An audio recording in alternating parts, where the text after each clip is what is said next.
আসসালামু আলাইকুম। আমার কপালটা যে এতই খারাপ যে আমার দুঃখ বোঝার মতন কেউ নেই। মানুষ বলে যে যার মা নাই তার কেউ নেই। আজকে আমার মা নাই বলে অনেক অত্যাচার, অনেক অবহেলা সহ্য করতেছি আমি। আজকে যদি আমার মা বেঁচে থাকতো তাহলে এইগুলো করতে দিত আমার সাথে বলে?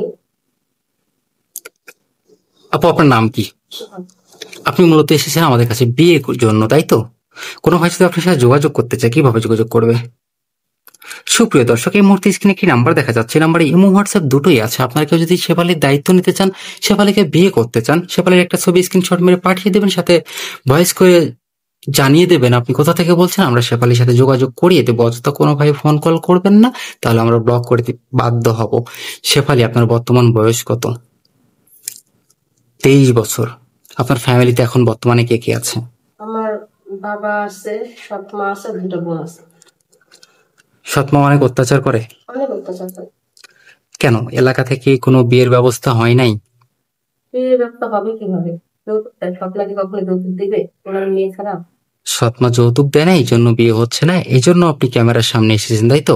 শেফালি, নামাজ কালাম পড়েন? কোরআন শরীফ পড়তে পারেন? হ্যাঁ। আচ্ছা শেফালি, ভালো থাকবেন। আসসালামু আলাইকুম।